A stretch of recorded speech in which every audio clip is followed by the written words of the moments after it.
heart reaching, knowledge leaking, seeds sowing, harvest reaping, man of neither means. I have yet to leave, I'm still breathing. To quit, I have no reason. I mean, I'm asleep, but I be trying to live my dream. I cannot even act if it's all easy. Either you gon' do it or you don't. Really, it ain't no in between. Baby, you can ask the sun. It's an everyday theme. Consistency in your routine is how you bring reality. Working like a slave, that's how I made this masterpiece. Living like a god, I lay at night, I rest in peace. They remember me, but I am not Haram or beef. Yeah. Peace, peace, peace, peace, peace, peace, peace. How y'all doing, man? Fantastic. Outstanding. Fantastic. Fantastic. We had an amazing workout this morning with our Minister of Fitness and Health and Wealth, Noble Mufti Minister Malik Riedel. Gratitude for that, man. But without further ado, man, can one of my nobles give us our Moorish American prayer, please? Thank you. Allah, the Father of the universe, Father of love, truth, peace, freedom, and justice. Allah is our protector, our guide, and our salvation by night and by day through his holy prophet, Noble Drew Ali. Shalom Aleichem, Ayah Asher Ayah, Hotep, peace, peace, peace, peace, peace, peace, peace. Peace, peace, peace, peace. I just had to cut my camera off just for a second. I'm gonna cut it back on in 1 second. But yeah, man, gratitude, man. Gratitude is the attitude. We've been full of gratitude as we've been continuing to resurrect ourselves, continuing to do great things here at the BBT. You know, as we continue just to be positive and look at things with a positive eye and be who we are and stand strong. Today is ADEPT class, and here at the BBT, we speak on a plethora of different topics. You know, we've been speaking on who we are every day. We open our cipher for brothers and sisters to ask questions from love. We're not here to debate anyone on their dogmatic perspective or over no one's belief system. We're not here to argue with no one trying to give their Eurocentric or their Negrocentric propaganda. That's not our mission, because everything is written. And I want us to know that. So with that being said, we're going to talk about a few topics today here at the BBT. And I want my brothers and sisters' input because it's class. And it's a few things I want to talk about. You know, I've been talking about it, you know, for a while. I don't like to talk about too much stuff that on social media, but hey, it's a hot topic. And a lot of people have been asking me about these things because they say, hey, Sheikh, you should have a perspective on this. This is your field. How do you feel about what's going on? I said, going on with who? And they say Billy Carson and the other guy that he's supposed to debate it, Brother West. He's a Christian, he say a Christian scholar, academia, which is great. And the guy West was hitting some key points. But the key points he was hitting on to me was nothing but a schoolmaster. When I say prerequisites, it wasn't nothing so heavy. When I talk about Eurocentric and Negrocentric propaganda, this is what I tell people when you armor, not to disagree, but to see perspectives. And we say, is it a Greek perspective? Yes. Is it a Westernized perspective? Yes. Is it an Easternized perspective? Yes. Well, then if we're talking about the ancientness of Jesus, Yahshua, whatever, then you got to say, well, was it 16 crucified saviors before Jesus Christ? Are y'all with me? I'm talking things that you should have as scholarship. Islam. Huh? Islam. Okay. Now we're not talking about being biased or putting the Jesus, Yahshua down, but what we saying, okay, that manifestation of that essence, that monotheism, you can go across the globe in all different time periods, and it's going to be called something different. And what I'm saying, you have other crucified saviors doing the same thing, and it lines up. Are y'all with me? Same thing, lines up. I mean, are y'all with me? We're talking scholarship. We're not dissing here. We're having a conversation. Like I said, I'm defending the science. I'm not defending a person or a man, but I'm saying when conversation be had, if you're not trained well enough, it's like if you're a black belt and you go into a tournament and y'all doing fighting and y'all going to fight and challenge, and you a white belt and you challenging double black belts. That's out your rank. You know. That's out your pay grade, and you gonna know that's out your pay grade. You understand? You're not gonna be that arrogant to try to challenge that. Right. Islam. Think about what I'm saying. Now we build it, and I want everybody to ask. So if that's the case, okay, the first Bible was written in what? What language? That we said now we coming now. If he could, because what the dude was defending was, now you got to remember the guy was defending the Greek perspective. So we got to paint the picture to be able to build you up and then destroy everything you're saying. Now, so if it's in your teachings, it's in the nation, our lectures. So when we coming from that perspective, the first Bible was written in what language? I would say Hebrew. I would say Hebrew or Greek. No, you can't have two. It's only one. I would say Hebrew. No. Remember, think about all the stuff that I'm saying in the conversation, and then what language would it be? It would be Greek. The ding. This is what I'm saying. Remember mathematics. If this is this, then it has to be this. We're talking about this. Is what I'm saying. It wasn't called the Bible when it was called the Torah when it was in Hebrew. But remember, now I get the Torah, but Biblia, whatever you want to call it, great. Torah, great. I'm saying, what was the language that was so-called transliterated from? Greek. From our teachers. It's in your nation. Because the terms was called things like biblios, right? Like Heliopolis. That's Greek terms. Say it again, Alonzo, please. Those are Greek terms. People be missing when I say language and time. You got to deal with linguistics, and you can't get caught up in linguistic apartheid. That's why you have to be a real stickler on things. I'm a stickler and an a-hole with this. You have to be. I told you I'm in the laboratory with my test tubes and my beakers. So let's trace the language. So therefore, that person that was debating Billy Carson was coming from his Greek perspective, right? Right. I'm saying it's a plethora of perspective if you're a scholar. So is the Greek perspective the oldest? No. So let's deal with it. If he coming from the Greek perspective in that lecture, what did he? If anybody saw that, he reached behind and got a Codex Sinaiticus. That was what? Language was what?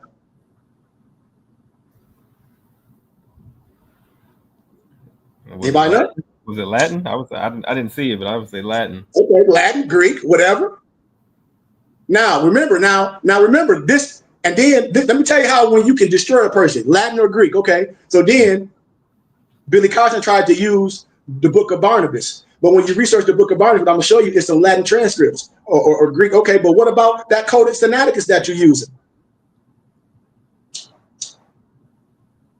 Is it Greek? Is it Latin? What is it?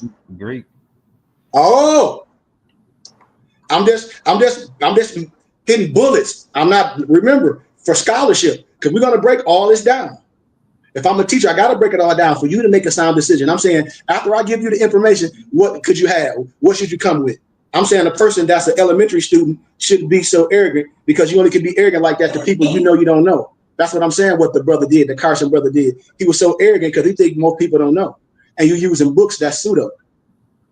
Using books that's pseudo on both sides on Christianity side and the Islam side, because we can deal. I want to break two little things down just to give us a little highlight of where she's coming from. And remember, we must study to do what?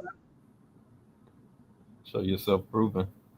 Okay, that's what Maso said, right?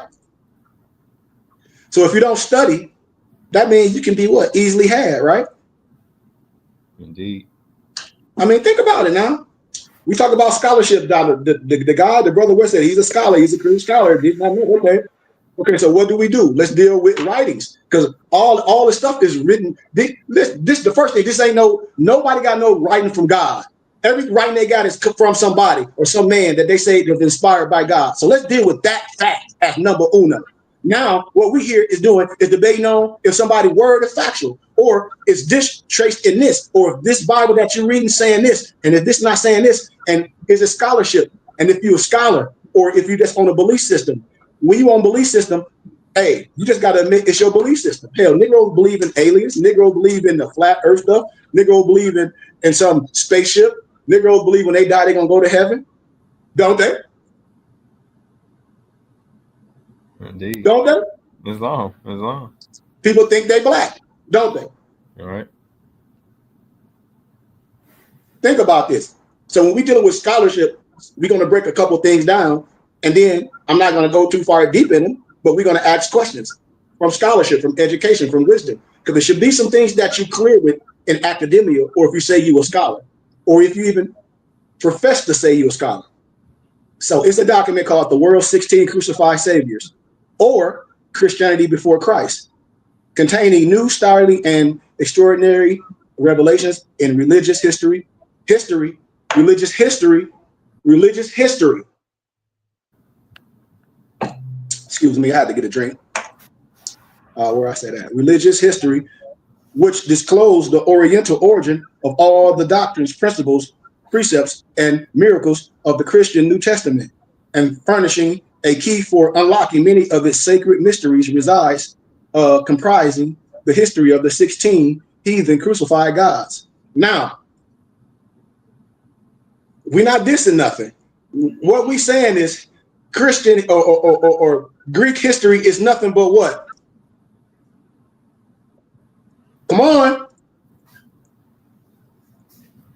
Greek history is nothing but what? Stolen legacy. Well, maybe we say come on. Stolen legacy. It's from Egyptian history. It's from Nubia. It's from, this is where they got their science from. I mean, if you're coming from scholars, this is what I'm saying. Like when they come with all that, we say, yeah, I hear you. But see, I ain't talking about no alien stuff. See, that's what we forget, that alien stuff. I'm pulling out what we talk about. Stolen legacy. You understand what I'm saying? The meat and the potatoes. His angle and his defense was all wrong. You defended talking about some aliens. Islam. Your defense is trash. And the books you're using to try to defend yourself is trash. You're using a book of Barnabas and some 12 years or something. I'm gonna break it down all pseudo.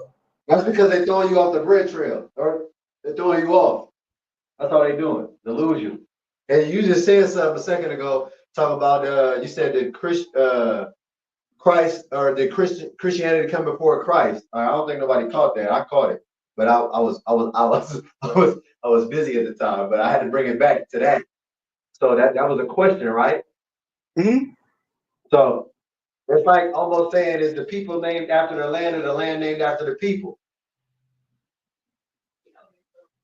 So Christianity, did it come before Christ or after Christ?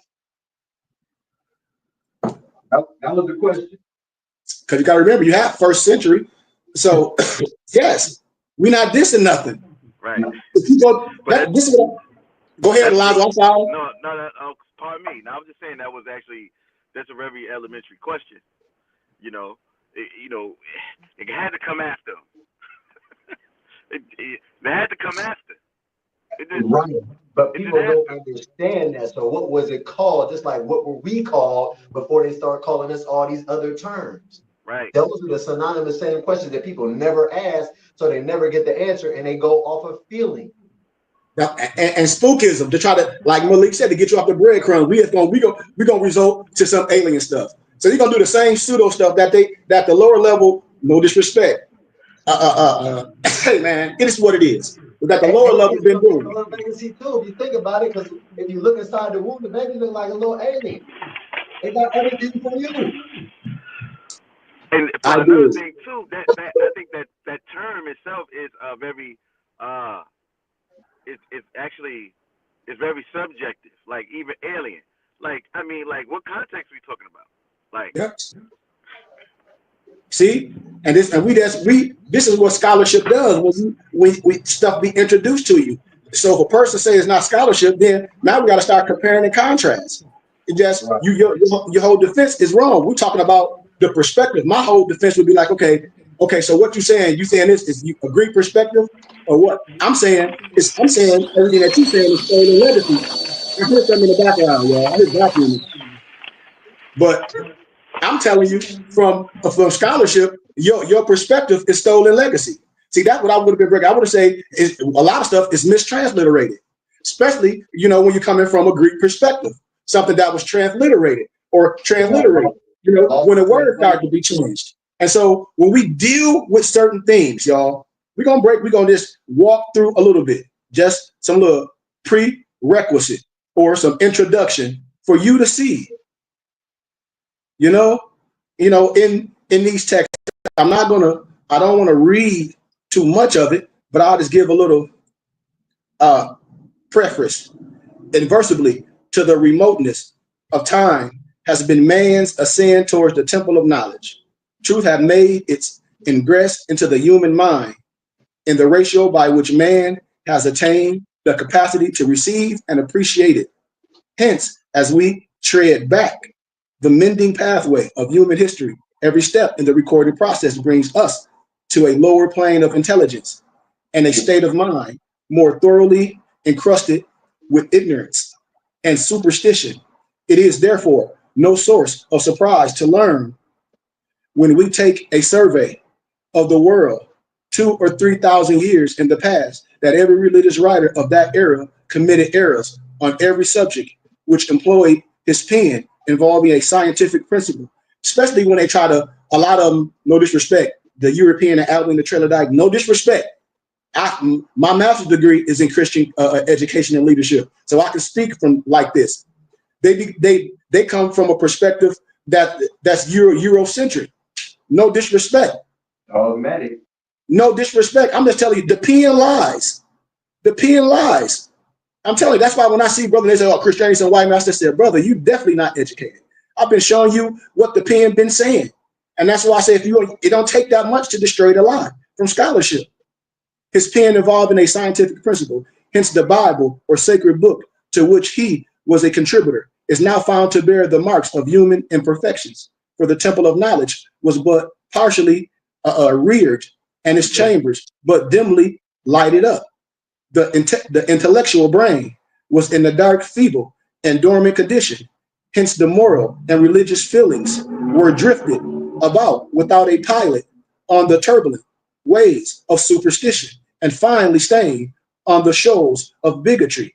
The Christian Bible, like other Bibles, having been written in an age when science was but building into life and philosophy had attained but a feeble growth, should be expected to teach many things incompatible with the principles of modern science, and accordingly it is found to contain, like other Bibles, numerous statements so obviously at war with present established scientific truth that also any schoolboy at the present day can demonstrate their falsity. Like, for instance, when people be taking things literally, I say, "You gonna take everything literal in the Bible? Where it say slave obey your master.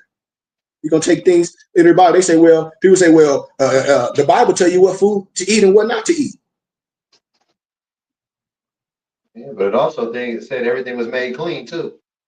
But when you got to understand that perspective, when we say everything that was made clean, and see, I'm glad you said that. But are we going to take it because the words mean something too? That's why I said when you read the what is it? What do it mean? Yeah, we know what it say. We get that, but what do it mean? Because if we take things literally and say, well, everything he made is clean, let's just go eat all this pigs, and we see these pigs eating all this stuff that eat dead stuff. But we're gonna go by literally and take that literally, and we know what we eat will kill us.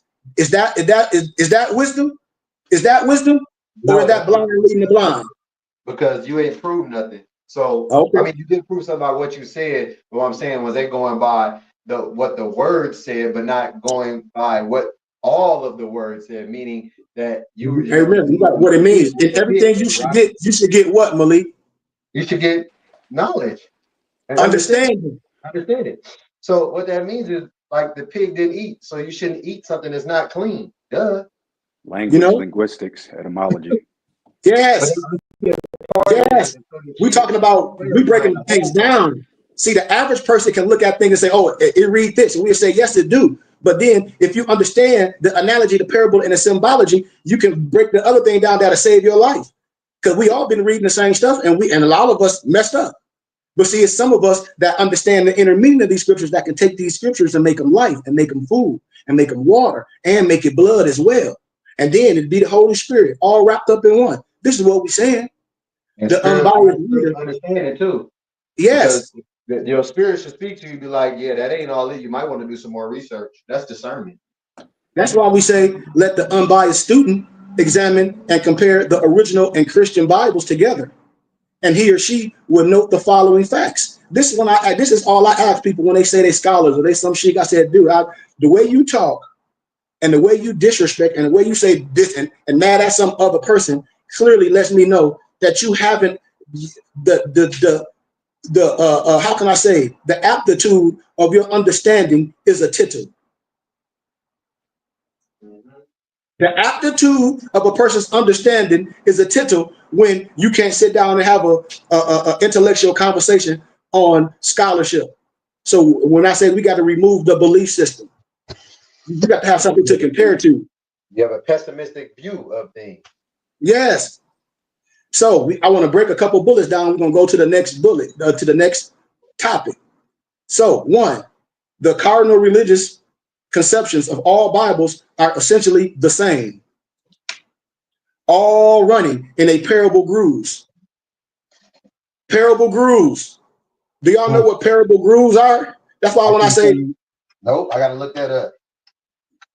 Huh? I had to look that up. I don't know what that means. Well, I'll wait. I ain't in no rush.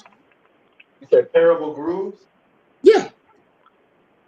I already told you that the Bible written in parable, analogy, and symbology. I was about to say, we about to start know a parable. down the words. Just take your time. Allegory, parable, made up. So what, Noble Lago? I was just saying, like, break it down. Take your time. First one, parable, and then groove, we talking about some type of synoptic. A parable is a sequence. story. You're about a sequence of the same teaching or the same lesson that's coming up in these parables. It's just different probably characters, or that's it. Tell group, the Bible. Right? They're short stories, right? Parables are short stories used to illustrate a moral or spiritual truth.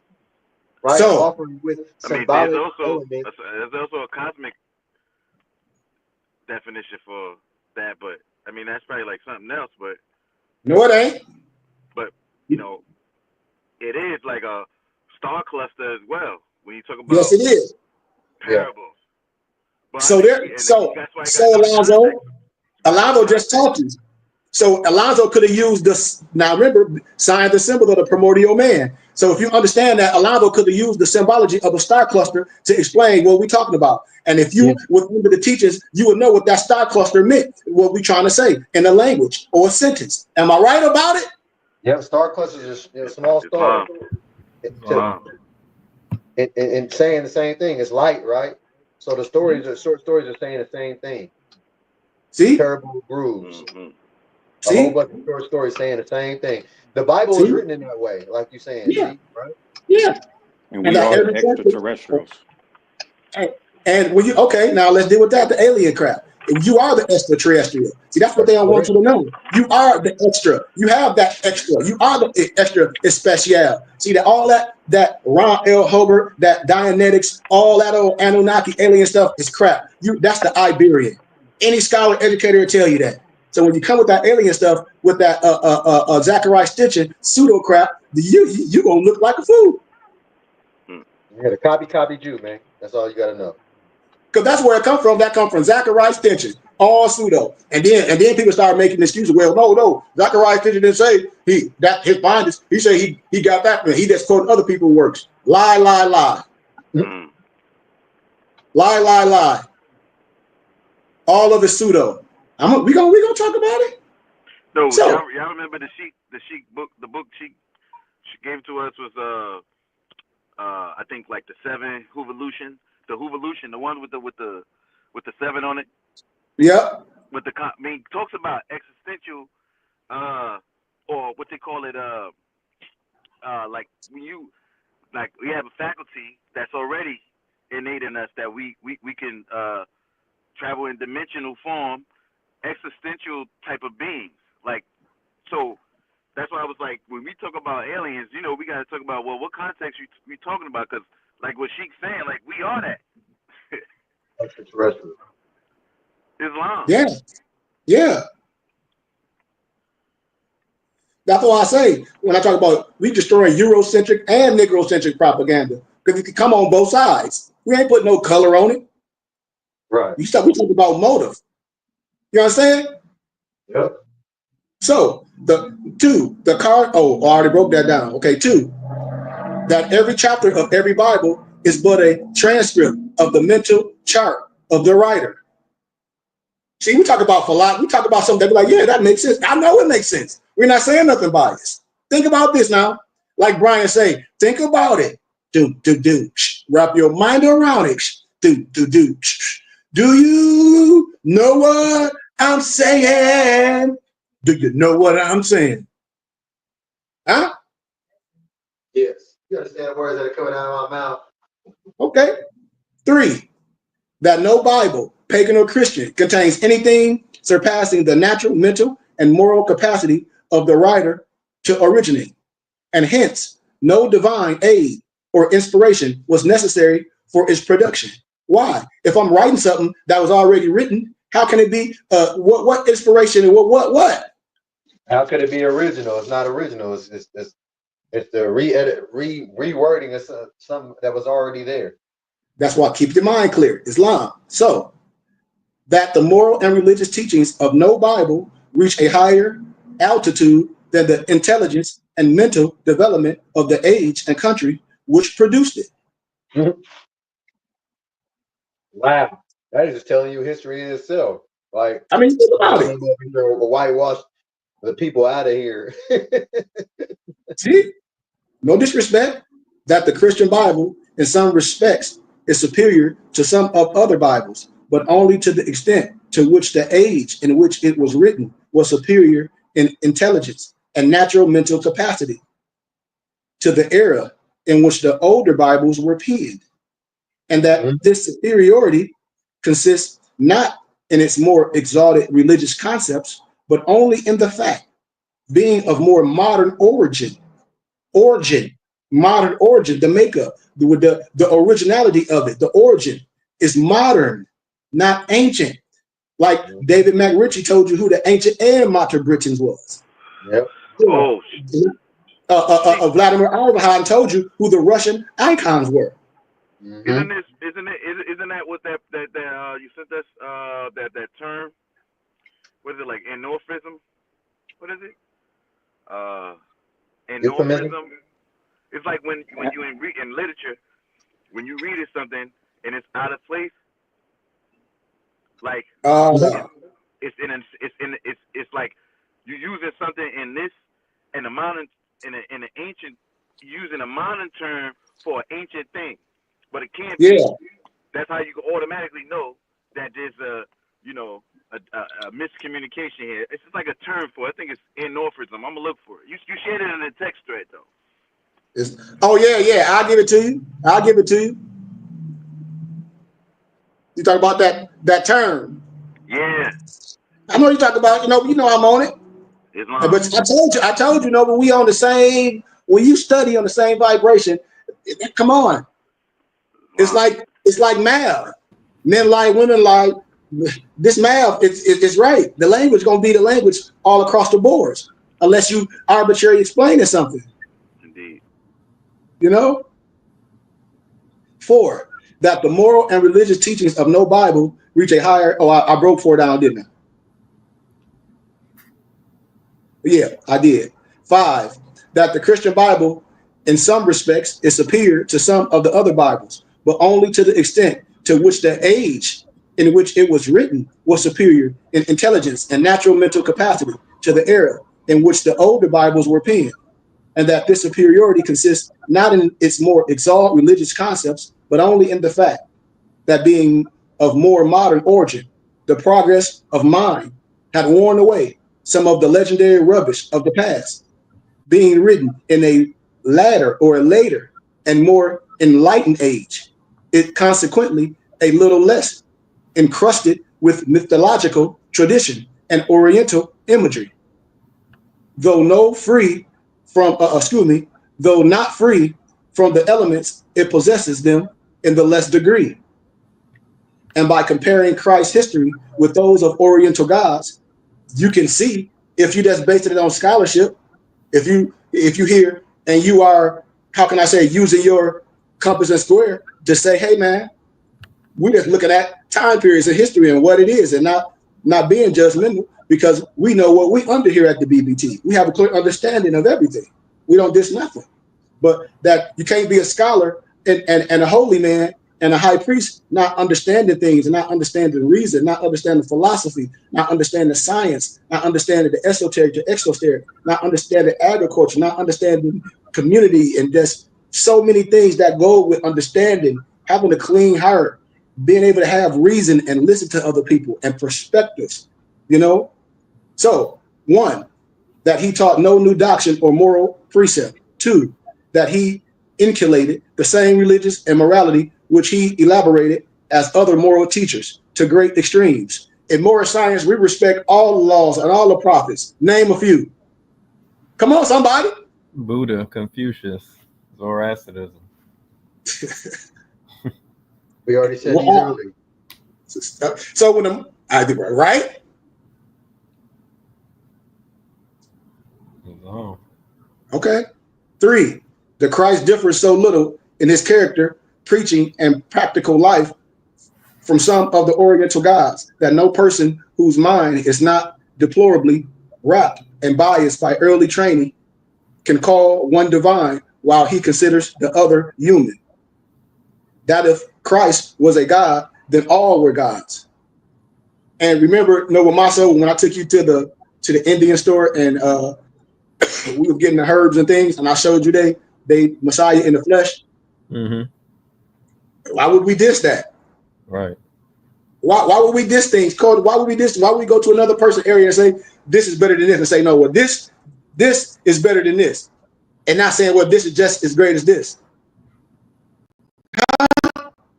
The same precept, the same thing.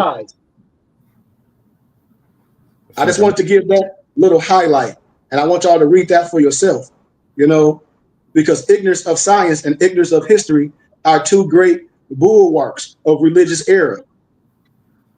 This is scarcely a tenet of religious faith, now propagated to the world by professed disciples of Christ, but that if the subject to the rigid test and the ordeal of modern science would be found to contain more or less error. And this is what I'm saying. I was able to do things in academia. If I didn't know what I was talking about, Nobles, how could I graduate from Grand Canyon University with a dual master's degree in this? Not saying that I'm better than anyone. Not saying that I'm better than no one, because I'm not. I went to prove when I went Noble, my whole oral dissertation, it said, I get the Greek, this, that, and the other. I said, I understand that. This was my oral and my written dissertation in front of PhDs, everything all over. I said, but I understand perspective. And I say, now we're talking about ancient or modern. They couldn't say nothing. They were quiet in a pencil. I said, I get this. I'm not this thing, but I say, we're not saying, okay, so if you went somewhere, you're going to put this before this. I'm saying how, so are we saying this is ancient? No, I'm saying, yes, I get this. I understand this. But when we go back and we start looking at all ramifications of this so-called story, I can see it. That's all I'm saying. Am I right about what I'm saying? Long. Now we talk about history too. We ain't just operating on a belief system, because scholarship, stolen legacy. We're not saying none of the stuff is not right. What we're saying is, okay, we get it, but it comes from a place, right? That's what they telling you. So what Noble Alonzo was talking about, anachronism, is a thing belonging or appropriate to a period other than that in which it exists, especially a thing that is conspicuously old-fashioned, you know, an act of attributing a custom, event, or object to a period that which it does not belong. Right? Mm-hmm. Wow. Like reading something in when she always say they didn't even refer to us in first century as black. So that is an anachronism in itself when you're trying to put that in a contemporary context. Use contemporary words in talking about ancient things. Mm-hmm. Islam. See what I'm saying? See what I'm saying, Alonzo? And so, as I close, I'm sorry, go ahead. I said, when you do that, you got to use context as well to explain that ancient word you're using in modern speaking and trying to intertwine that modern or ancient word into your modern speech. Yeah. Yeah. So as I close, it's a couple of topics I want to just hit on. So when the brother, was doing the lecturing and all that, and I say things that you can just easy, where I know the brother didn't research, and I know he thought everybody was a lot of time when people follow things and not research, that's because they want to. It's a certain feeling they want to feel. I don't know. But so when he was quoting the book of Barnabas and all this is simple research. The Gospel of Barnabas contained many acronyms. We just broke what acronyms was, such as references to wooden caskets for strong wine, which were not common in the Roman Empire until 300 years after the so-called Jesus time. Old Testament quotes. The Gospel of Barnabas quotes the Old Testament in a way that matches the Latin Vulgate. So if you're saying, the Willie Lynch letter. Yeah. So listen. So if you're saying it matches the Latin Vulgate, and then you check some with the Codex Sinaiticus that you would say were Greek or Latin. Okay. Well, the Gospel of Barnabas quote the Old Testament in a way that matches the Latin Vulgate, which Saint Jerome didn't start working on until 328. So if that's the case, and so who wrote that codex that you're coming from, and you say it's the Greek perspective or the Latin perspective? I don't know. I'm just asking. That's just the perspective of the Latin people who interpret it from whatever language they got it from. That's when you hit the buzzer. That's when you hit the buzzer. That means it's not original. If it's a perspective of stuff, that means it's not original. Period. I mean, Alonzo, you see how so if it all ain't, so if you're gonna use this to say this, well, we gonna say yours ain't shit neither. Excuse my candor. This is what I'm trying to say. Well, like you be like, okay, well, you using the same error to whip my ass. Well, somebody's gonna come and use the Supreme to say both of y'all wrong and whoop both of y'all and make both of you have a seat. Right.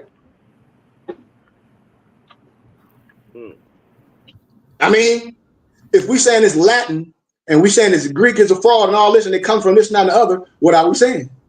So we're saying both of them are not ancient, which St. Jerome would be right. Then they say historical errors. The Gospel of Barnabas contains historical errors, such as claiming that Jesus Yahshua sailed to Nazarene, an inland city, and that Jesus Yahshua was born when Pilate was governor, which was long after Jesus' birth. No early manuscript. That's all I can do right now is laugh at that. What? That should blow the whole lid off a whole bunch of stuff. Story.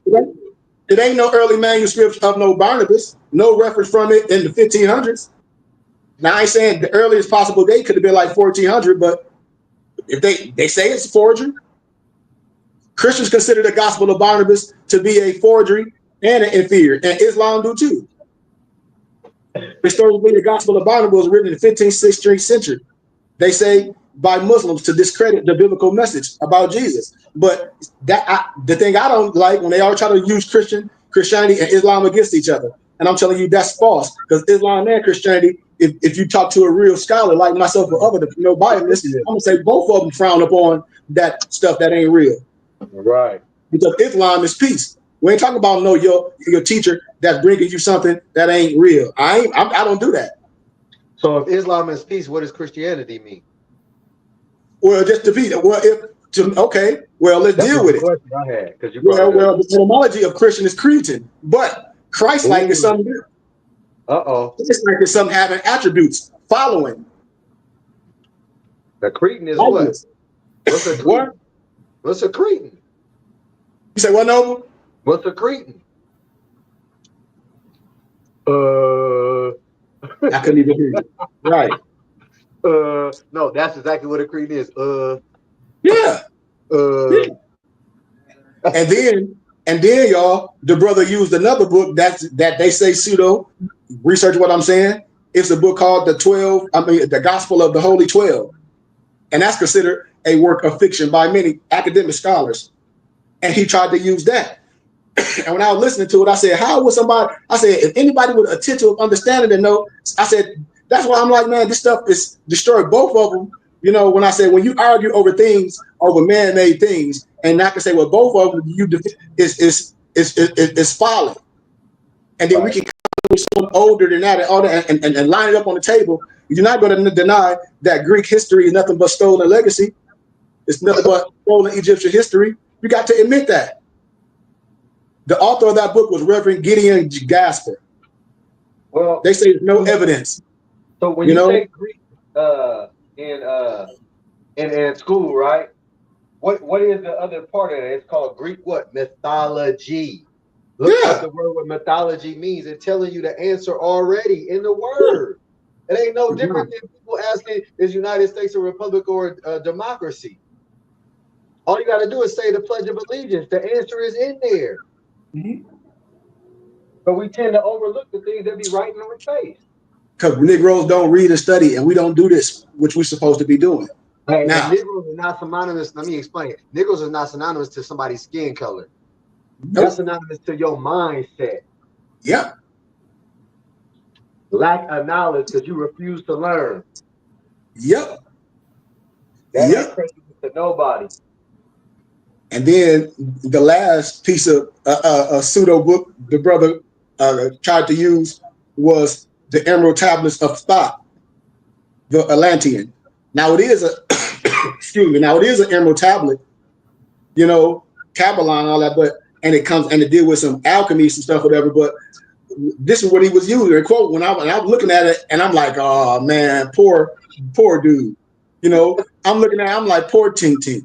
I'm looking at it, I'm like, why would he think this? I said, if anybody think this stuff is valid, they got to be just as crazy because this is simple research. I can see if this was in the early 80s where there ain't no internet and all that, and you have to run across me a true secret and be like, no, man, we know a brother that got all this, and this brother lying.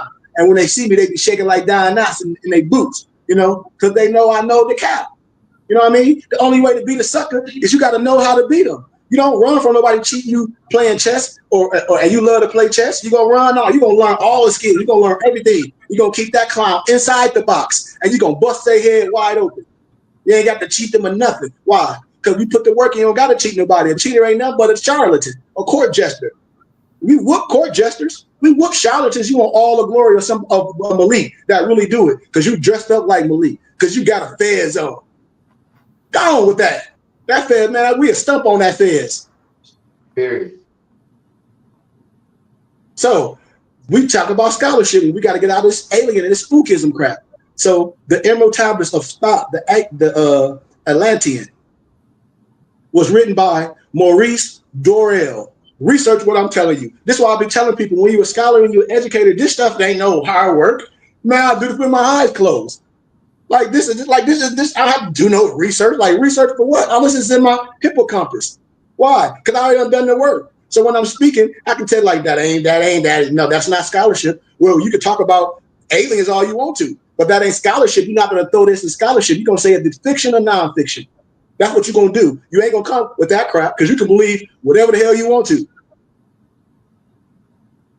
But it was Maurice Dorel, an American occultist, the leader of a certain group, a certain occultist group. They was the Brotherhood of the White Temple.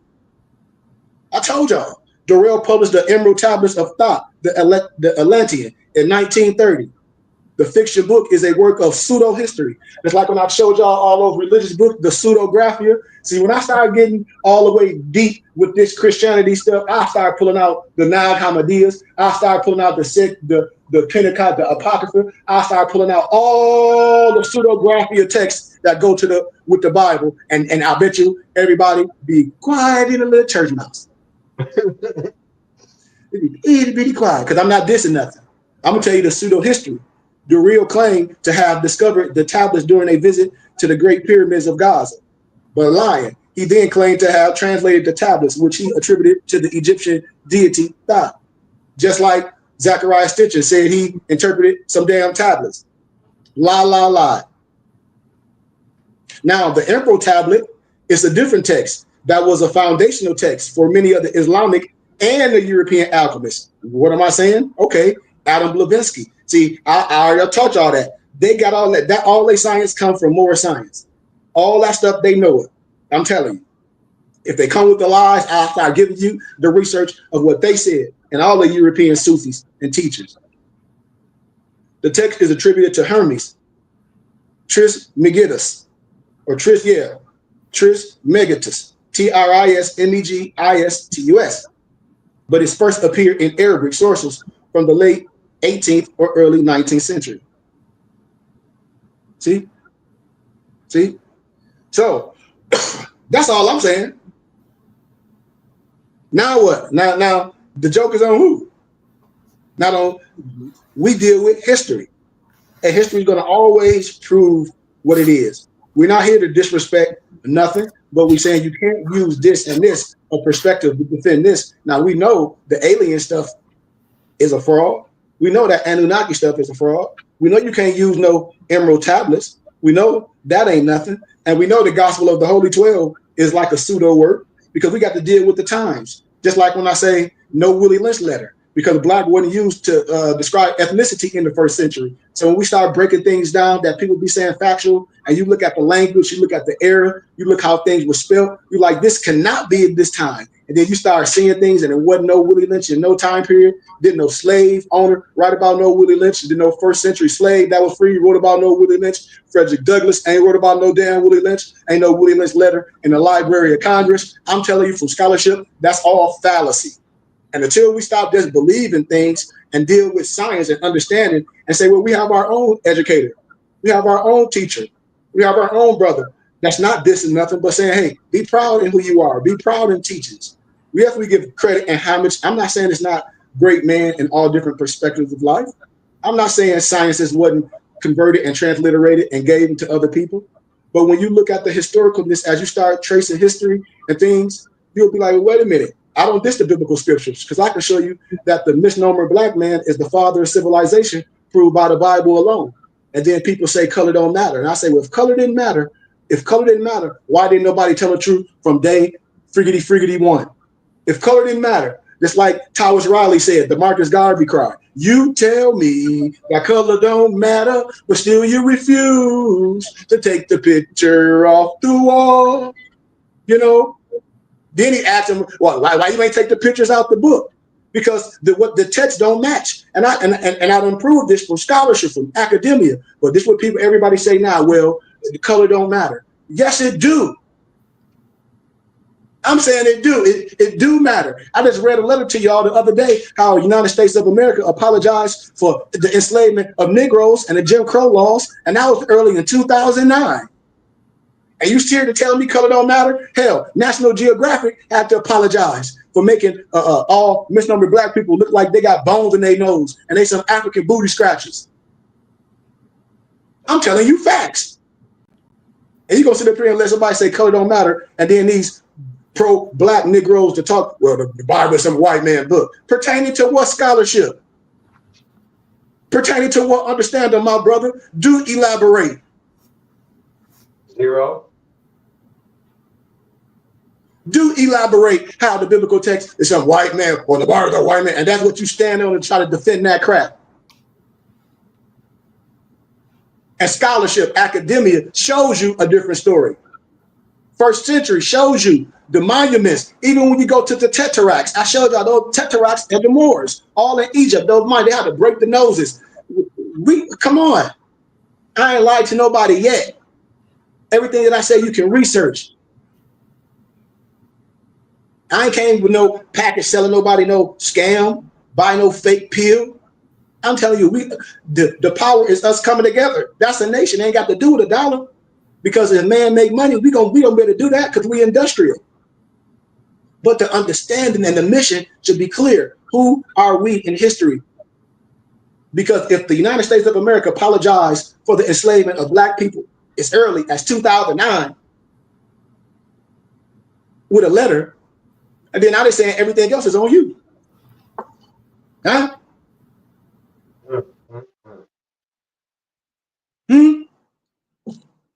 I gave y'all a letter. All I'm gonna do is give bombs and facts when people talk that black stuff. I'm gonna say, well, black, that don't mean nothing. You're not gonna get reparations. So if that's the case, what we gonna do? Your nationality and your spirituality. We have to educate. And that's what we doing. And that's what I tell people. We gotta get that out of. We gotta teach these kids this, so they can stand strong young. The kids is the clock of destiny, not no fake stuff. Not no squat, no houses, driving, no lights. No, standing up strong. You don't want no welfare. We don't want no Section 8. What? You want to be at the line equal. Because we know about everything. We know about the Homestead Act, how people got land. We know about this, but we ain't worried about that. You can't pull yourself up by your bootstraps if you ain't got no boots on. What I'm telling you, black people, misnomer black people, afraid to put the damn boots on. You got boots sitting right there. And I'm saying, man, put your boots on. We'll stand behind anything. Well, I'm a Democrat. I'm a Republican. I'm a Christian. This don't mean nothing. Okay, but what's the ultimate motive? Who we are? You believe in reparations? Yep, you black and I'm proud. Yep, I'm telling you, ain't no black person finna get nothing. I believe in reparations. So now let's have a real conversation. From scholarship, from education. Let's talk about the SF 181 form, y'all. Let's talk about this with our mothers and fathers. Here it is, my dad, almost 80 years old, and so inspired about this. He say, son, these people can act like they know. He like, this stuff ain't been introduced to nobody. Like, this stuff is old to be talking about, son. And he be tearing up. My wife right here, me and my dad be talking for hours. And he was like, son, he was like, I know a lot of these people parents don't know. He was like, I don't know who's telling this to their parents. They're like, we vote and all this black stuff. Like, we got to bring this up. Like, well, what are we doing? Representing us. That's another part. Like, I don't think they really get it. Exactly. So you think Carmilla represented us? No. You think Donald Trump represented us? No. Like, this is what my uncle was alluding to. Like, ain't none of these fools really representing us. And they think that the Democratic Party represents us. They think the Republican Party represents us. They don't. So we need to put somebody in there that represents us. Period. Foreign policy. Start at the state level. Sheikh been saying this. You got to start at the state level. What affects you? That's where you live. And people don't really understand who's on the top of your birth certificate. Is it the United States or the state you was born in? And with that, I rest my case when you find that answer. And the religious laws trump everything.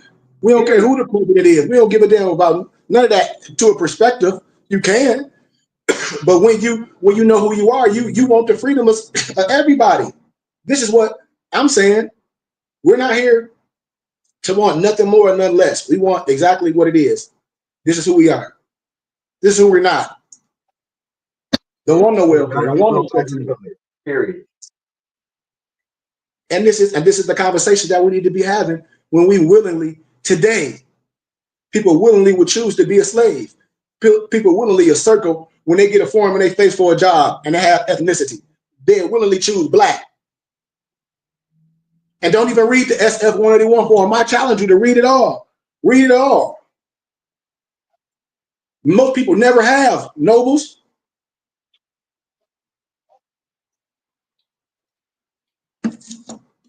It's for us to do. It ain't for no government to bring up no charges on themselves, or not even charges, or just a mishap.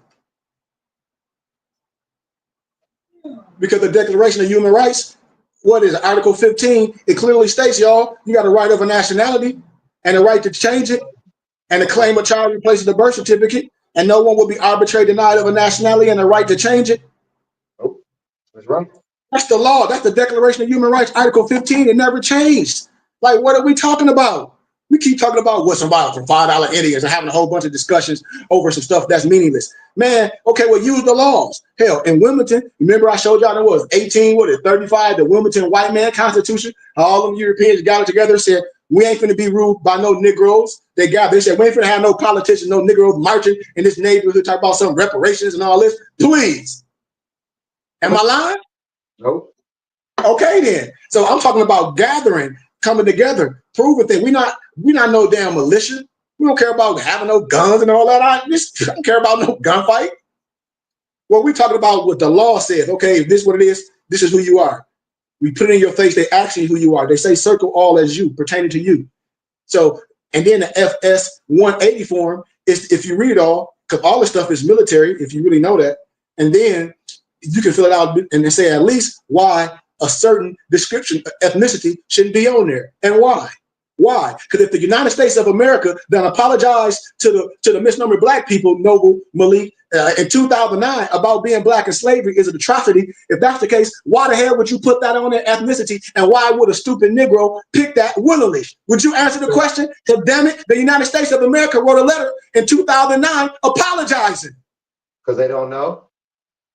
I just told everybody. I've been telling this should be so pathetic. Yeah. But everybody, you know, they be in their feelings. When we talk about reparations and things and all that, they're like, okay, well, what is this man saying? Because I don't care how many meetings you have over no reparations. Nobody that identifies civil mortis, according to science and law, black means death. I don't care if you hire Ben Crump. Put Ben Crump on here. And if Ben Crump say he'll give black people reparations, I'm going to pull out the law and say you a lie, there ain't no truth in you. Because that person don't mean nothing in the law. Only person that's going to ever get something for slavery and ever got paid for the Negro is the person that created him. The Negro is only owed is who named them. This is what I'm saying. And if we're not going to identify as something that's synonymous to slave, why would we do that? Why would we do that? Why? And we have the right not to. That to me, the psychosis and the mentality and the mentalness of that to me is crazy. Crazy. You show that letter to any kid and let your child read that and be like, well, damn, why we call that? They'll be like, well, damn, why we call ourselves Negro, black, and colored then? I don't know. What you mean you don't know? They just said that Negroes is a slave and they apologized in 2009. And then this man, you part of this man, he telling us like we should be standing up for this and the law say this. Well, my analogy and my conclusion to that, if I'm looking at that, be like, you niggas crazy. Because y'all, what you gonna fight for? Negro go to jail for relationships. Oh, you stepped on my Air Jordans, but won't stand up for something that's right. This ain't no sovereign citizen stuff. You say you ain't black, you ain't white. Okay, the law say, okay, we apologize for that, for those that identify to that. Well, if you're not this, and we say this means this, we want this off any document for identification. Why? Because we don't want a child to make the mistake and then have to come correct it as an adult and say when they was young, they didn't know. Why? Because their parents didn't teach them right. We want to remove that. Right. That's what my Uncle Lou said earlier, right? Learned it in the home. And this we in home. Yeah, you don't get that home. Do you? That's like if you got an uncle that's on it. Well, my dad ain't there. So what? Uncle here, Unc here, Unc here, right here. Why? Because Unc got time. Unc got. Well, I got this. Well, your other uncle here, cousin here. We talk about a household. We talk about extension of a household. We talking about extensions. We ain't dissing nothing. If you getting all this at home as an adult, you can be like, man, I grew up in this, so it will be way farther than we were. But a lot of us wasn't grew up in this, so here we are. Yeah. It's long. A man doesn't know by being told. You know, you have to research the researcher and just continue to get better understandings on these things.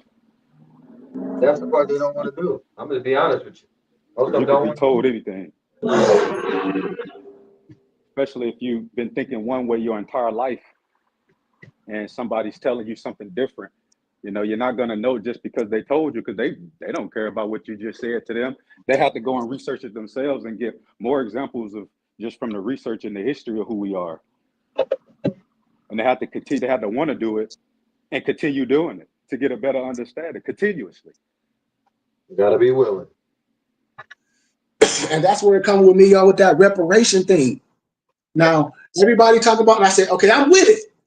But we cannot have a discussion of reparations without bringing this black thing up to the table of ethnicity. And we can't go no further.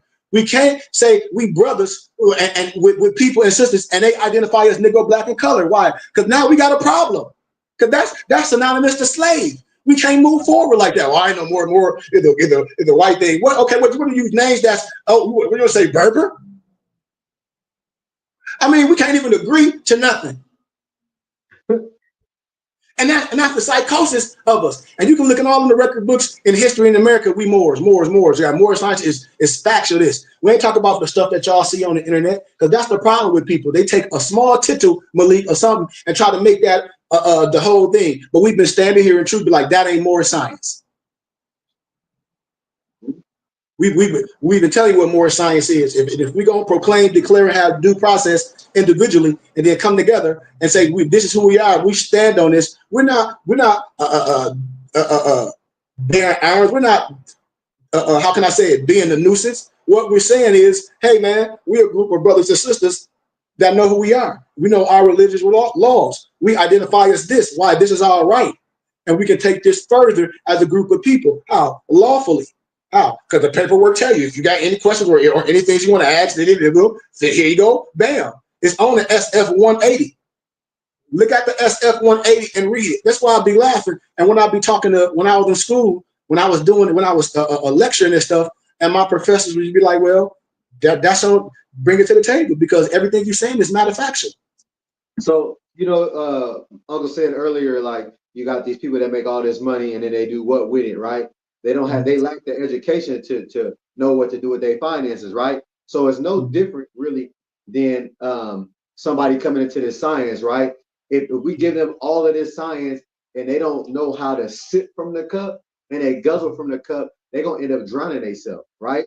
So, or choking on the water. So my advice to people is when you come into this science, take the time, be patient. Stop trying to guzzle all of it and think you know all the information just because you might have heard something that make you feel good about where you come from and who you are. Sip on that clean water. Let it filter in and get all the toxicity out and keep sipping on the clean. Don't try to drink the whole glass or the whole pitcher in 2 seconds and then thinking you know it all. It don't work like that. So sip on the pitcher of water that's going to purify your internal spirit. You got to sip on it.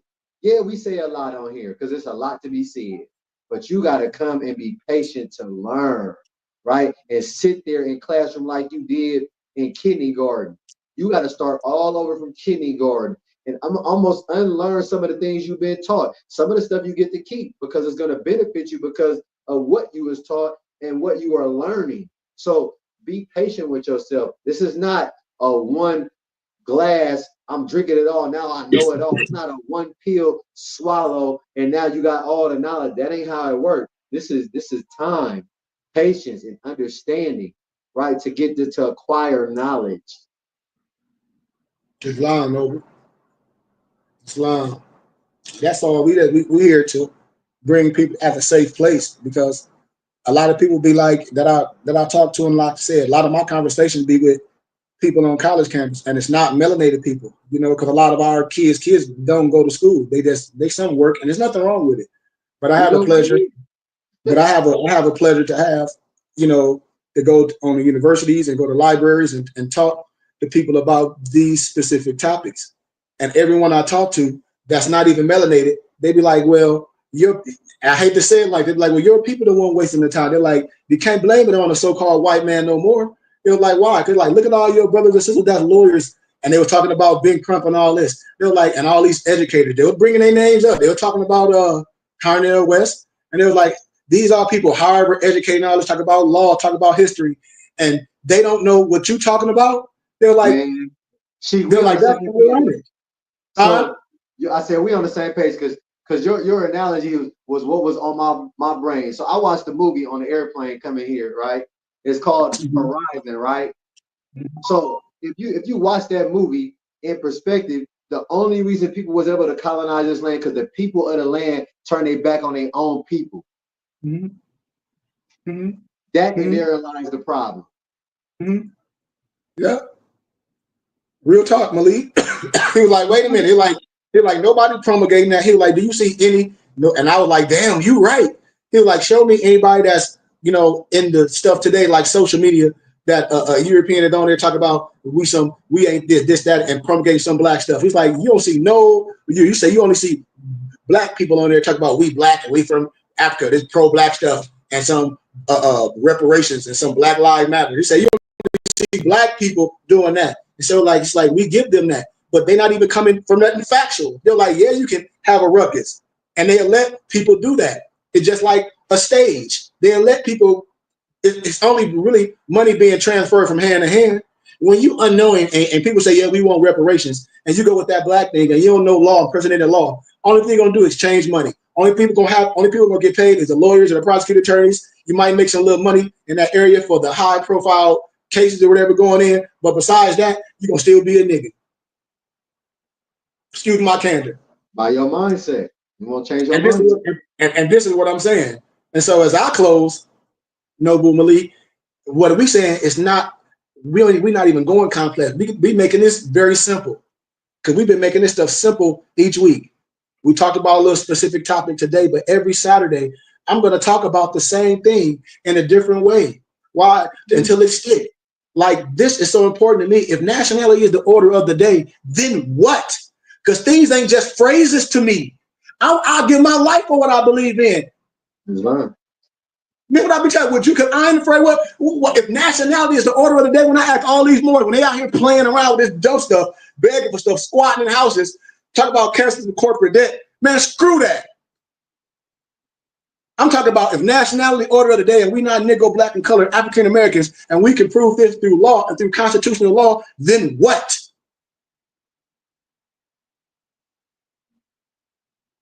This what? We a nation of laws. That's the only thing Obama told us. We a nation of laws.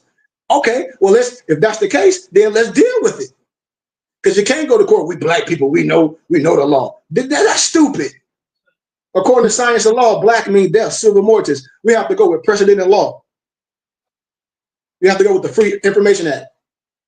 You know, doc cases, precedent and law cases, all this stuff from understanding to know what we're talking about through law. You have the right to self-identify. The religious laws trump everything. So if that's the case today, and as early as 2009, I shared that letter with y'all, how the United States of America apologized to misnumbered black people for slavery and Jim Crow.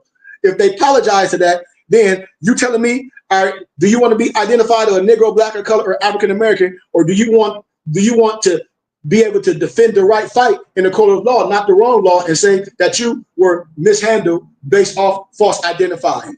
Because that's the fight. Because the fight is you're not Negro, Black, and color. This the fight. This is the whole thing. This is what you want back. And so then now we can talk about reparations now. But I'm saying black people not gonna get no reparation identifying as something that's synonymous to slave. I don't care what person you get on here with. I don't care if they got all their outfits dashiki. I don't care if they got dashiki draws.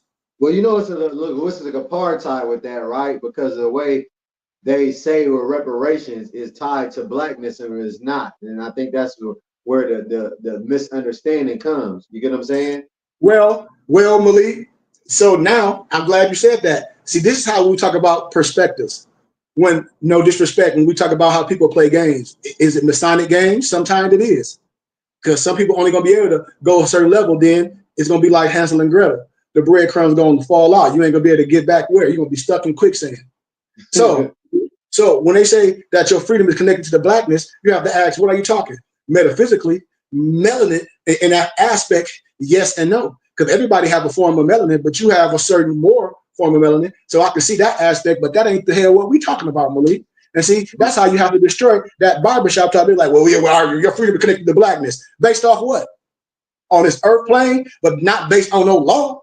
That like nobody care. I don't care. I ain't talking about no melanin in this context. You ain't gonna take me out of context. Why would you call yourself black if it has to be connected to an adjective? That's what I'm saying, Malik. That's what we saying. We ain't mad at nobody else. He said, man, okay, what about your teachers? That the show was on there. It was, I'm just telling y'all what people showed me and what we watched in school. It was T.I., it was Cornel West, Tavis Smiley, and they were saying, what should we call it? And one of the brother like, well, your freedom is connected to your blackness. And all them students out there, and I'm like, well, how? How is your freedom connected to blackness? What's the Declaration of Human Rights, Article 15? Yeah, okay, right. What's the Dred Scott Law? The Dred Scott Law was never abolished. They wouldn't know the answer to that question. I'll tell you that right now. But they should. But yes, they do. This is what I'm telling you. Yes, they do. If you got a damn PhD, you know this. These people are alive during these times. If they don't know, wow, Malik.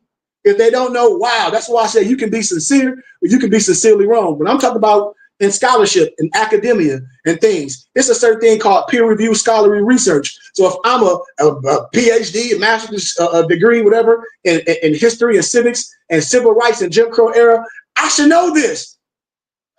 Well, civil rights is lost, right? You will never find the answer to that question. I'm talking about errors. I'm talking about errors. Like These people lived in those times, like the Jim Crow era, like Martin Luther King era. They lived in these times, and so they should know this because they live. We're here in modern times. Like this stuff is old. When you look at the age, when I talk about when things were, how can I say crystallized? Look at when things were crystallized. This was way before me and you. Right. This was in their era. This is what I'm saying. So for today, after the era been done. So Malik, after the era been done today, and you got a PhD, and you teach at Harvard, and you got all these students, and you lecture, and you so educated, whatever, and we talk about reparations, and we be having these lawyers that say, yeah, black. Man, my professors are potentate PhDs 3-4 times chairs. They're like, man, you would destroy that stuff in 30 minutes. From love, truth, peace, freedom, and justice. How? With law, with precedent and law. And I'll rest my case because all that black stuff ain't gonna get you nowhere. But arguing, right. I don't care how many shirts you wear. You know, the sad part about it, right? You asked about all these PhD people. I'm not giving them no way out, but what I'm saying that I do understand is that it's like almost if you go ask a melanated child which one of these dolls is pretty, right? They're gonna select the white one, right? Yep. But that's been the conditioning. So even if you're going to study for your PhD, right? And you got a professor that don't look like you, because 9 times out of 10, they're not gonna look like you, even though they might be a good professor.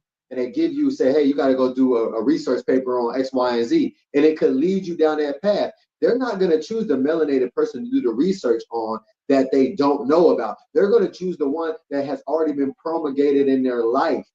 They're not going to go choose somebody and look for some information that they've never been exposed to. Majority of people, it's going to take a divine spirit, which what you have, right? And the rest of us, but like, hold on, let me look for somebody else because I already know about all that stuff. And then when you start finding it got a string and you pulled it. Now it led you down this path, right? But most people will not go to that extent. They were going to go with what is comfortable to them because they don't want to get uncomfortable. So you got a lot of these PhD people out there, right? But they're only studying what was comfortable to them and what they already know. So they went with what they know. So they're not gonna get out of the box, and that don't make no sense to them. What we are doing is we're doing things outside of the box that is beautiful for everybody. And I agree I agree on a certain level, but I don't think we're doing it outside the box. I just think the norm was outside of the box because it's easily to be convinced based off no facts. It's based on no facts. And like all it takes a person to do a little research. And I say, why you don't want to challenge the word where anybody wisdom can be challenged with love? This is all I'm saying. It's like, we're not going to challenge nothing. We're going to say, just because you got some letters behind your name is that. And then, okay, well, sometimes you have to be inspired to things that come to you, And so we're not talking about Malik, a first-year PhD student or a young person. We're talking about these people that's been on the battlefield for a long, that still have the spirit. And today, I'm saying to still come with that black stuff, to me, is just sad work.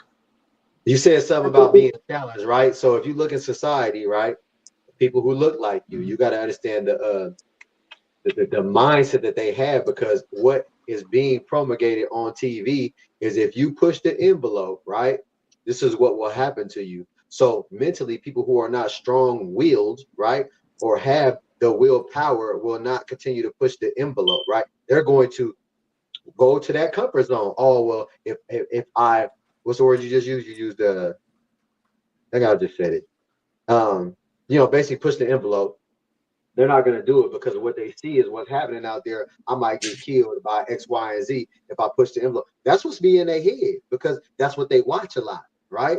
Sometimes you have to turn the TV off and get in a book or get with some people who are actually presenting to you things that you can actually use your hippocampus and think from a divine and spiritual concept. And if you're not you're not really looking from within to learn things. You're looking for our perspective. Yeah. But also on another perspective, Malik, I get that as well. But it's nothing wrong with sin, because like I'm saying, it's nothing wrong with seeing an honorable person like yourself, to see how you move and operate. That's what I'm saying, the difference, because like the perspective a person to get right now with the energy that some Moors put out, the average person, and y'all know I'm telling the truth, think this more science stuff is a whole bunch of people trying to squat in houses, or it's some type of law. They're trying to overthrow the government, this, and that, and the other. And I tell people, and I don't get that out here with Arizona. Like it's a breath of fresh air. When people are like, well, Moors, did this happen to Moors? Ain't nothing happening. When you talk about, oh, they gonna get in trouble. Ain't get in trouble doing what you doing to get in trouble? What you out doing? You ain't out in the corner with no bullhorn like a lot of other people. Like, so when people say get in trouble for doing what? But that's the perspective. Your life in danger for doing what? But see, that's more of the perspective that's being shared across the internet more than what we're doing. You get what I'm saying? That's why I said that's why what we do, we're gonna continue to show, because that's not valid. When a person is say doing that, yes, the only people that's doing that is only a group of people. That's a small group. That's a small group of people doing those things. We right here, we don't. That's not more science. Right. But that's the one that they share. It ain't no different than how they share us on the news, right? They always share you in a specific light because that's not our channel. You get what I'm saying? It's not our channel. It's not what we've created. So they're always going to share you in a light that they want to share you in. So when you start understanding that, you step away from that perspective and stop watching those things and look for the things that have light in it, not the things that have dark side in it, because you have good Christians and bad Christians, right? You got good Muslims and bad Muslims, right? But I guarantee you that the good Christian and the good Muslim could sit down and have dinner together along with the Mormon and eat like they best friends in the world. Yeah. But then all the bad ones get together, you get a whole bunch of arguments. Yeah. So yeah, man, I just wanted to share that. I gotta change my fire thing. You keep making noise. I want to say, internet and TV, I feel like is also just a couple different mediums where the propaganda and the misinformation is being put out there. But you know, a lot of Moorish kids and others, you know, they're miseducated on Black history, starting in elementary school or earlier. So you know, they can see certain things on internet and TV, but when they go to school, they're being told that they Black from an early age. Yep. And see, Dantes, and it's going to be so beautiful that you're going to be able to show your son, and not coming from no radicalness. And that's what I'll be trying to tell people. We can sit around anybody, especially y'all. We done seen it when we had our meet and greets, and be around other people, and they be amazed. They're like, we don't have no problem with y'all. Know who you are. That's amazing. I would too. You have the right. We ain't saying we better than no one, but we saying is we have the same right to identify as this, and why we're not going to accept being identified as that. The same way the European Jews say anti-Semitic. Why? But basically, we're not that. That's synonymous to slaves. So are you saying I'm a slave? No. Well, of course, I'm not Black. I don't identify the Black. And it's enough of us to make a fight of that. That's proclaiming, declaring that due process, and we already have done that already. We already have done it. Each one of you have already done that individually. Now it's time for us to make a better stand and keep going and keep going. It's on us. And I was just making a statement, y'all, to keep our eye open. And what I'm saying is be proud of what we're doing, and not look at people our age as they don't know, because this is a lot, you know, especially if you don't know, you should be willing to learn. But when I talk about our scholars and our teachers that got those letters behind their names, nobles, that I the PhD this and they this, that, and the other, and they study here and they walk with this. Okay, so if y'all did all that and you did all that degree, why are you not going to say what it is? Because all of them talking about reparations. And all I'm saying is, okay, let's have the conversation of reparations, and let me make maybe 10 bullets. It might not even, and it probably will take me 20 minutes, and then I'll rest my case with no rebuttal. That's what I'm saying. And I throw it back to brothers and sisters. Why are we promulgating some Black? And why do we think Black people gonna get reparations? Question mark. That's my thing. And what do persons mean? It don't mean nothing. And when we give laws and precedent law case and we can sit and we can break principle on principle down, you know, bullet, and it ain't gonna be nothing for that Black stuff to stand up to. Only thing we're gonna get is a whole bunch of Negroes snotting at the mouth, barking like dogs. That's all you're gonna get. That's all you're gonna get, because they so caught up in that Black stuff, and I'm Black and I'm proud. I said, okay, well, that's great. But now let's deal with, let's take this to the courts per se, and let's deal with it. And let's say, will Negro, Black, and colored African Americans ever get any type of reparations being identified as a Negro, Black, and colored? Was the Dred Scott law ever abolished? No. No. It's illegal to be Negro colored. Is black an adjective? Yes, yes, yes, yes, yes, yes, yes, yes, yes, yes, yes. What's the Declaration of Human Rights, Article 15? Got a right of a nationality and a right to change it. The claim a child will replace the birth certificate. No one will be arbitrarily denied of a nationality and a right to change it. Arbitrary means nobody can come and tell you, well, this or that. The religious laws of the indigenous people. Hell, the SF 181 form, the House Joint Resolution 75 saying that you have the right to annex your L and Bay. Hell, the Declaration Proclamation that was given to all 7 mayors in 7 states. Hell, I mean, what are we talking about? And then a letter in 2009 that the government issued, an apology letter for enslavement and the Jim Crow law of the misnomer Negro, Black, and Color, and African American. So if all that I can bring out and throw it in your face, and it's just little old me, because I don't need no entourage. I would love my Mufti to be right there with me, and we rest our case. Every student in that audience should stand up and give a hand clap and be like, yeah, well, what's up with this? Especially if they don't know. And it's that simple. And it's that simple. It ain't that complex. It is not. And if anybody come here like, well, we black, you done. All those conversations about black this and reparation that these people be having and y'all see on the internet should be toasted. It's a waste of time. It's just a pass of money. That's all it is. Like my dad called it, a shit show. Excuse my candor. We try to make an excuse like, you know what, you're right. It is what it is. I said, I know, Dad. You can't blame this on no European. There's a whole bunch of people in there. Well, I'm a PhD. I'm an alpha, my second, nigga, my fire. I'm PhD. I graduated for this. So what are you defending? Nothing. And everything we talk about is nothing. Come on, y'all. I'm telling us this is what we need to be promulgating. This is what we need to be talking about. This is what we need to be sharing. These are the questions we need to be asked. I gave y'all law. I broke down a law. Those are things that's pertaining to law. Those are the questions should be asked. And the SF 181 form pertaining to ethnicity. All those precedent law cases, those constitutional laws showing that. Also, the Spencer and Dungy case, when Abraham Lincoln defended the Moore in court. You see this? All this precedented case. I'm telling y'all, when people say, well, no, ain't no more. Okay, well, let's deal with the precedented law. And let's talk about it. That's all I'm telling people. Being black is a crime.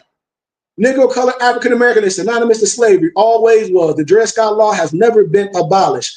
Big facts. It was on Jeopardy. Pull up the Jeopardy case where it said the law that black people would always be slaves. And the European lady said Dred Scott law. Pull it up yourself. Pull it up yourself. They wouldn't be told because they used to being told everything. And I'm saying, and that's what I'm saying. Here it is, Noble Malik. And when people be saying, "Oh, this gonna happen," man, I got my dual master's degree from GCU. My wife right here. I used to be on campus lecturing and stuff to Europeans, professors, PhDs. They're like, "Wow, man, you're gonna really make a difference." Like this, not and the other. Wow, that's blowing their mind. And still, I'm in Arizona. I ain't in Detroit in the hood. I'm in Arizona.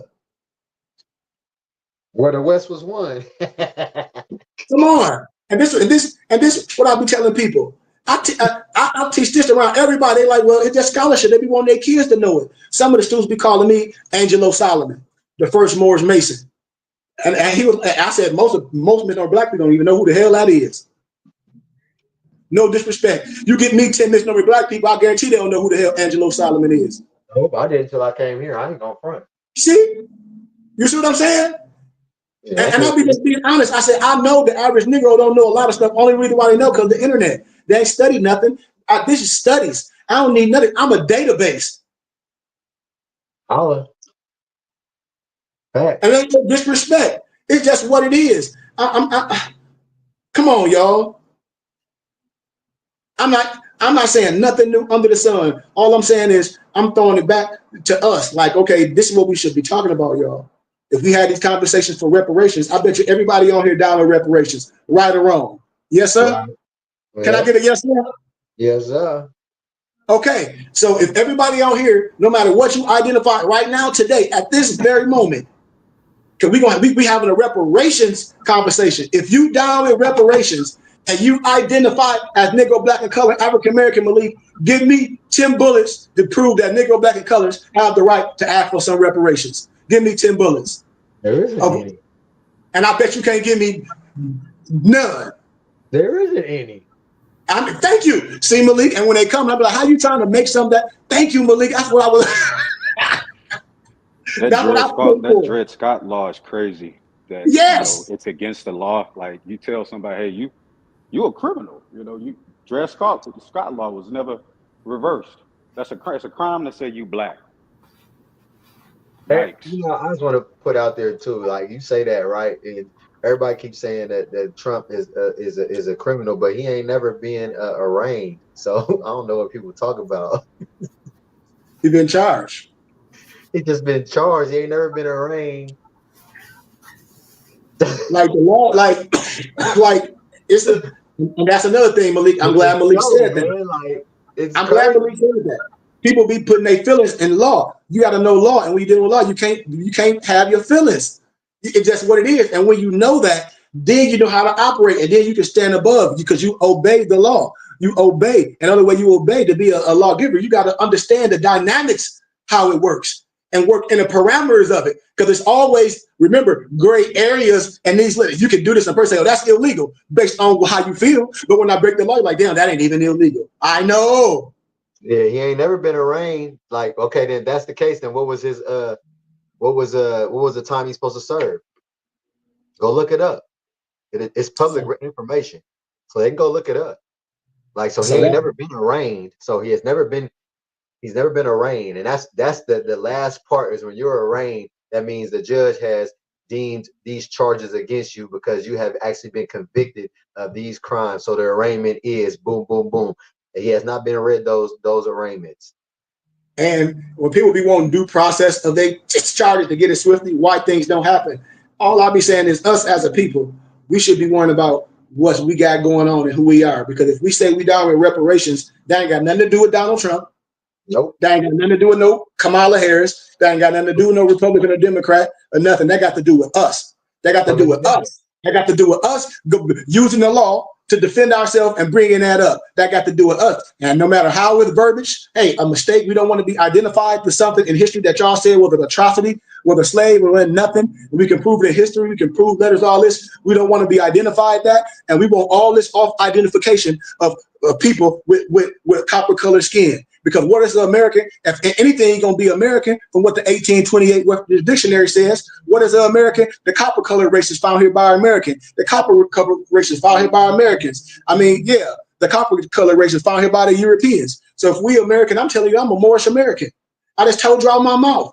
I can't be a Negro black of color, especially if I'm a child of God. I can't be Negro black. I can't be no slave. How? The Creator ain't making no slaves. Man-made slaves. Y'all don't hear me. Man-made slave. Man-made slaves. And then man's interpretation or input in the biblical scriptures tried to justify that. See? So we have the right, y'all, to stand strong in righteousness. We are different than other people. We ain't out here no sovereign citizens. We ain't squatting no houses. We ain't saying we know what they say, foreign national, which is how the hell you a foreign national? That's an oxymoron. You ain't even left 2100 Jackson Street. How about you a foreign national? Where? How? We are who we are. I'm an American. What make us Moorish Americans, Malik? Because we born here in America with African, aka Moroccan descent. That's it. I'm an American. I have the right to be who we are. And so until we stand strong, all my misnomer Hebrew Israelites with the misunderstanding, all my so-called Moors with misunderstanding, all my Christian brothers, all my fraternity brothers, that's the Greek is a fraud, and they think this, all my regular whoever, we got one common goal, and I bet you sit every one of them down, Malik, and they're gonna say, what about reparations? They're gonna say yes. And I said, if that's the case, are you black? A lot of them say, yeah, we black. And I'm saying, you down with reparations? Yep. We ain't gonna get reparations identifying by black. So if you saying you down with reparations is the number one question, yep. And then I can prove to you, Malik, reparations, black people ain't gonna get reparations, then you should be like, and I prove it to you, you should be down for the cause then. Right? Because you down with reparations. You say reparations now. You got a whole joggers who don't talk about reparations now.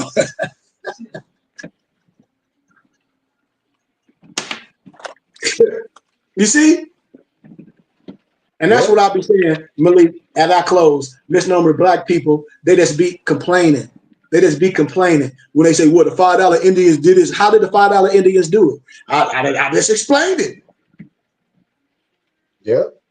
They took it to the world courts. It's just like when you want to run for a certain political office, what you got to get enough signatures. Here, this you take it to the world courts. It's a process. But we be so worried about somebody else how they did it, and they ain't real. It ain't this. They real as they want to be. Damn it!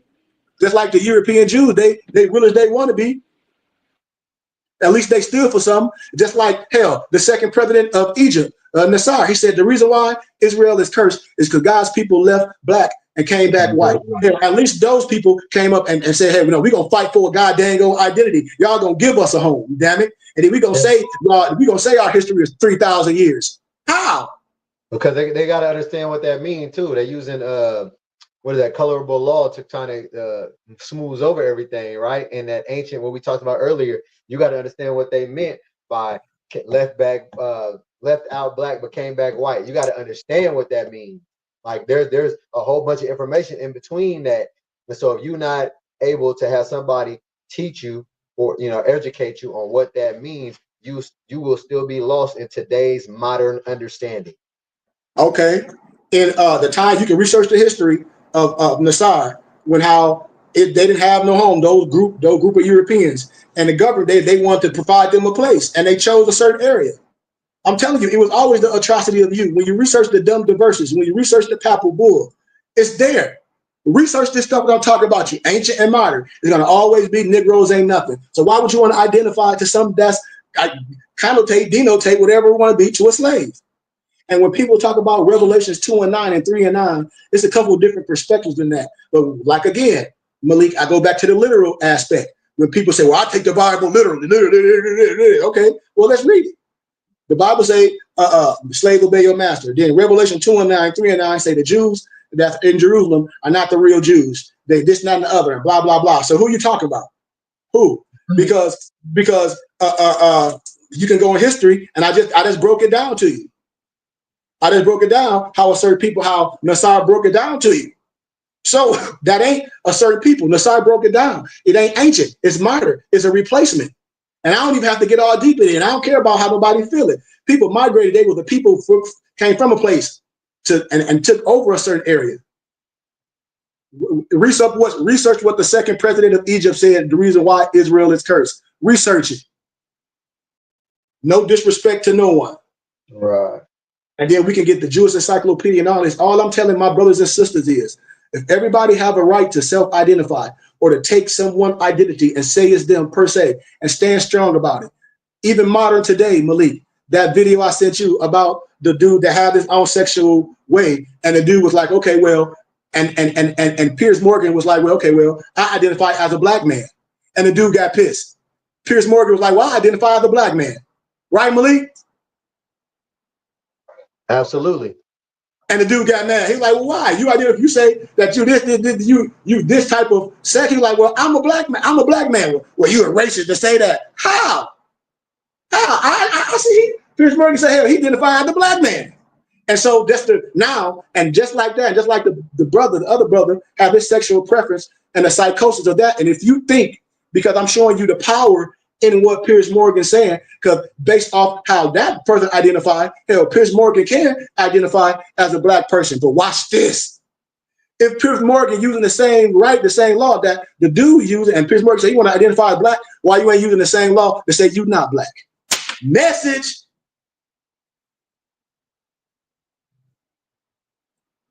How, Malik, I can't hear you, Noble. Because you're white by law. I just think about these things and ponder on it. Because we down with, I love all my melanated brothers. But that song, James Brown, I'm black and I'm proud. Yeah, I'm not black. I'm proud. I'm not black. I'm not black. Black is an adjective. This is a black phone case. And in Spanish, negrito meant black. Negrito. In Spanish. So thank y'all for taking time out y'all day, man, listening to a little old me. We went over a little bit longer than I proceeded, but it was a great class. If anybody don't have nothing else, man, thank y'all for taking time out y'all day. And we challenge everybody, man, to get back on that bike, man. I mean, if you may feel you may be lost, or you feel that you confused, or the world is heavy on you.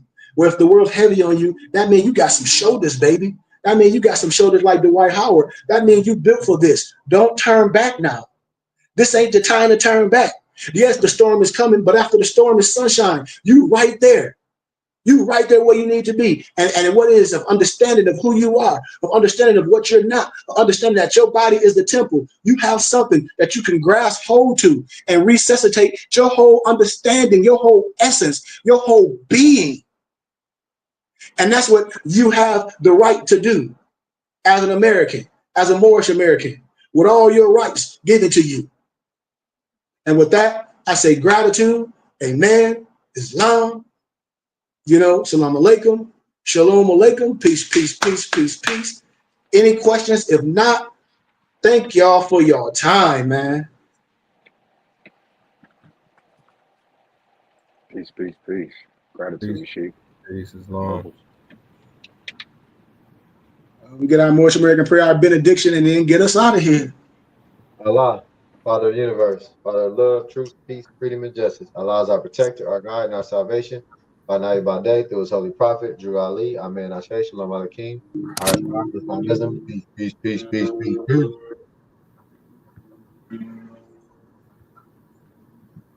Peace, peace, and love. Peace, peace. I'm a spirit speaking, truth seeking, heart reaching, knowledge leaking, seed sowing, harvest reaping, man of neither means. I have yet to leave, I'm still breathing. To quit, I have no reason. I mean, I'm asleep, but I be trying to live my dreams. I cannot even act if it's all easy. Either you gon' do it or you don't really. It ain't no in between. Baby, you can ask the sun. It's an everyday thing. Consistency in your routine is how you bring reality. Work.